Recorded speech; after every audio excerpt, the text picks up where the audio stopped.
It's a new era on the Locked On Jets podcast, and we'll talk about the role luck played for the 2021 New York Jets on today's episode of Locked On Jets.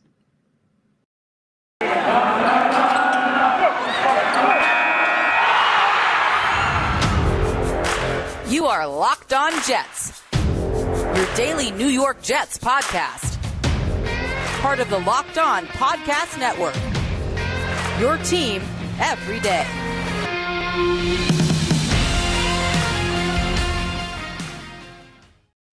Welcome. This is the Locked On Jets podcast for Tuesday, February 1st, 2022. I'm your host, John B. from GangGreenNation.com, and it's a very special day here on the Locked On Jets podcast because we launch on YouTube today. So if you're new to the show, welcome. You can watch us each day. This is a daily podcast covering the New York Jets. If you're a longtime listener who would like to see me every day, see my face, you're more than welcome to check out the show on YouTube. Or if you're a longtime listener who just likes listening on your current platform, feel free. We're not leaving any platforms. We're just adding YouTube. Now, on today's show, I'm going to talk about the role of luck in the Jets season that just completed. I think we all like to imagine that teams are solely the masters of their fate, that it's really based on your talent level, how your team performs in the NFL, that final record. But in reality, there are many games that are determined, at least partially, by factors that are totally beyond a team's control. And there are 5 areas I look at each year that tell me whether a team was lucky or unlucky. These are things that tend to be based more on chance than skill. And it's kind of funny because by the end of the season, you kind of as a fan would like to see your team be unlucky because that means that the odds of bouncing back or having a better season next year are pretty good because that means things did not really go your way this year and your team may be better than its record indicates. Now, the first thing I look at is point differential. And the reason I look at point differential is that it treats the entire season as kind of one big game. A team can win a game by 3 points. A team could win a game by 21 points. Either way, you get a win. And listen, wins count. I'm not saying you take wins away. But the team that won by 21 points probably played better. I think that's a pretty good bet, wouldn't you say? And you see it each year in the NFL. Teams that were good last year, record-wise, aren't as good the next year. Point differential tends to do a better job telling you which teams are going to be good from year to year because, again, it's based on performance. And another thing I look at along the same lines is how did the team do in one-score games? Because a one-score game can be swung by a number of factors that are beyond your control. Did you take a dumb penalty? Did somebody get hurt? Did you have a bad call? And you may think, well, this guy is just trying to crunch the numbers now. I just tuned into YouTube for the first time to watch the show. Now I got some guy who's just trying to play all these numbers. Well, that was actually a philosophy of the legendary coach Bill Walsh, one of the greatest coaches in NFL history, an innovator on offense, won 3 Super Bowls with the San Francisco 49ers in the 1980s. He was always a big believer that as a coach, you needed to win games by double digit because if you win games by double digits, then it doesn't come down to one lucky play or maybe a guy slips on a route or maybe there's a bad break, something goes wrong. So how did the Jets perform this year as far as point differential and record in one-score games? Well, not very well. The Jets were outscored 504 to 310. That's one of the worst rates in the league. And in a typical season, a team that's outscored 504 to 310, probably going to win about 4 games. So I think you could say the Jets' luck was neutral there. And the Jets' record in one-score games was 4-5. So the Jets were not inordinately lucky or unlucky. And that's one thing to watch, that record in one-score games, because a team that wins a ton of one-score games, pretty good candidate to regress the next year. A team that has a bad record in one-score games, you can kind of count on them to bounce back if luck evens out the next year, which it typically does. So I think from that standpoint, you'd have to say the Jets' luck was neutral. Now, the second thing I look at is red zone performance. And why do I look at that? Well, if you look at the numbers, red zone performance tends to vary from year to year, and it's not as good of a predictor as future success as your offensive performance through the entire field. A team that's dominant on offense between the 20s is typically going to be pretty good the next year. Whereas you may get a little bit lucky in the red zone. There's only a handful of plays. You have a small sample size, And sometimes things just kind of bounce your way. I'll give you a perfect example. If you've been a Jets fan a long time, you may remember the season Mark Sanchez had in 2011. Sanchez was responsible for 32 touchdowns that year, 26 passing touchdowns, and 6 rushing touchdowns. However, if you looked at his performance through the entire year, it really was not indicative of a quarterback who was growing. Now, some people argued it at the time, but I think in retrospect, it's pretty clear that that was not the case. So red zone performance that year for Sanchez was very good, but it was not really a sign that he was getting better, that things were improving for him. Your performance through the entire field is really what matters. So if you see a red zone performance that's significantly better or significantly worse than how you performed on the rest of the field, it could be a sign of just luck, and you could expect things to even out the next year. Now, for the Jets on offense, they scored touchdowns 54.9% of the time they were in the red zone, which is 21st in the NFL. If you look at the Jets' offensive performance on a per-play basis, they were about 24th in the NFL. So you'd have to say their luck was kind of neutral there. However, on the defensive side of the ball, they allowed touchdowns 60% of the time in the red zone. Now, that may sound bad, but it was not at the bottom of the league. In fact, it was 19th in the NFL. And listen, if you watch this Jets defense through the year, I think you know this was not the 19th best defense in the NFL. And it may sound crazy because you're still giving up touchdowns 60% of the time. That is an awful lot to be giving up touchdowns, but there are teams that gave up touchdowns at a much higher rate. So if anything, the Jets were a little bit lucky. And it's amazing to talk about this defense in any capacity and think that it was lucky. But the Jets kind of were this year. So that's one thing that maybe doesn't bode so well for next year. Of course, it's not all about luck. The Jets have an opportunity this offseason to improve their roster, to get better. So I'm not indicating that the Jets should give up more points next year. You'd hope that their talent level will improve, and that will also move things, just as things are not 100% based on your skill level. They're also not 100% based on luck. I'm just trying to figure out what's beyond the team's control in this episode. So those are 2 of the 5 areas. And the reason I mentioned those 2 first is that I like to end the show on positive notes. And we're going to talk about the 3 other areas because the 3 other areas all indicate the Jets were a little bit unlucky in 2021. And I guess it's kind of odd to view being unlucky as positive, but you have to remember, if you were unlucky last year, that means pretty good chance things are going to bounce back. And we'll talk about some of these more areas ahead on the Locked On Jets podcast on this Tuesday, our first day on YouTube. Now, of course, we're all hoping next year the Jets improve their team and get a little bit luckier, and maybe they'll be playing deep into the playoffs. We can all dream. And you should know that BetOnline.net has way more odds and info for this playoff season than ever before. From scores, totals, player performance props, to where the next coach fired is going to land, BetOnline is the #1 spot for all things NFL betting in 2022. And it's not just football. BetOnline.net's basketball, hockey, boxing, and UFC odds coverage is the best in the business. From sports right down to your favorite Vegas casino games, BetOnline is your #1 online wagering destination. BetOnline, the fastest and easiest way to wager on all your favorite sports and play your favorite games. BetOnline, where the game starts. Thank you for making Locked On Jets your first listen each day. On this Tuesday, our first day on YouTube, we're talking about the role luck played for the New York Jets in 2021. Listen, this was a 4-13 football team. It was not a particularly talented team. I'm not suggesting the Jets would be going to the Super Bowl this year if they were a little luckier, but there are a number of areas where I think the Jets were quite unlucky in 2021. And fumble recoveries is one of them. Now, I think we can all agree that recovering fumbles is not really a skill. Now, listen, there are always going to be cases where a guy tries to scoop and score when he should have just fallen on the ball.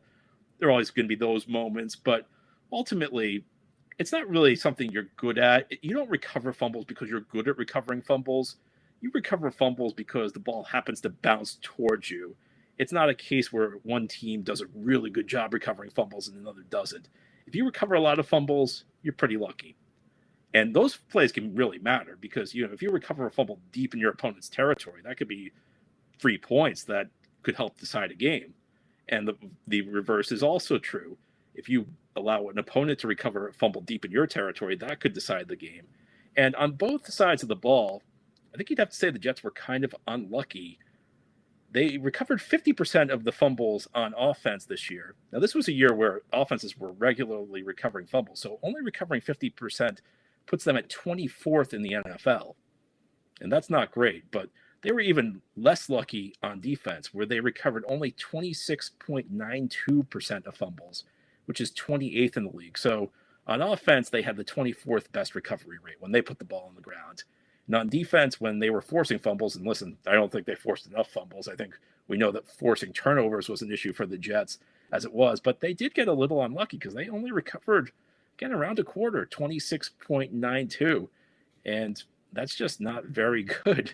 So on both sides of the ball, the Jets really struggled to recover fumbles. I think that's the type of thing you can expect to revert to the mean next year. I don't think you can expect the Jets to forever be cursed when we're talking about recovering fumbles. I think that's a pretty fair bet. Now, maybe you're wrong. And of course, there's always the possibility it won't. How many fumbles the Jets recovered this year doesn't really impact how many they recovered next year. It's the classic case of when you flip a coin and it lands heads, what are the odds the next time you flip it, it'll land tails? Well, it's 50%. The fact you've landed on heads last time doesn't really make it more likely you're going to land on tails next time. But odds are you're not going to be near the bottom of the league. Most teams will revert to the mean, and you would expect that the Jets will probably revert to the mean. You would hope that the Jets will revert to the mean as far as fumble recovery goes. And I'm not saying it made a big difference this year, but obviously a team that's kind of undermanned like the Jets are, could use all the help they could get, especially on the defensive side of the ball. I mean, we know they could use some more turnovers. Now, the next thing I look at is strength of schedule. And this one seems pretty simple because what is the aggregate winning percentage in the NFL? It's 500. Every game, one team wins and one team loses, unless there's a tie. And ties, of course, count for half a win and half a loss. So everybody leaves a tie game with half a win and half a loss.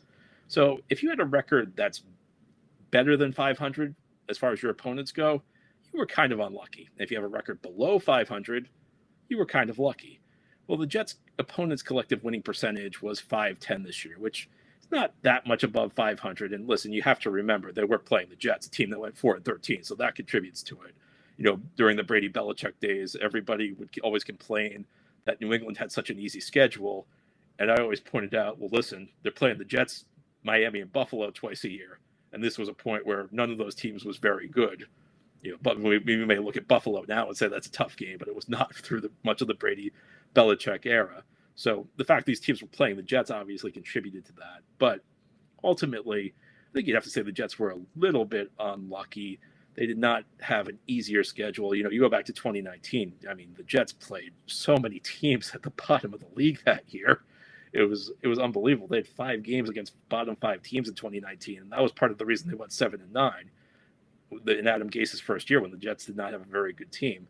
This year, a little unlucky. It's not like they played the toughest schedule in the NFL, but still a schedule that finished above 500. And what can you expect next year? Well, we don't really know. And even when the schedule comes out, people always make these prognostications, but it's always based on the previous year's record.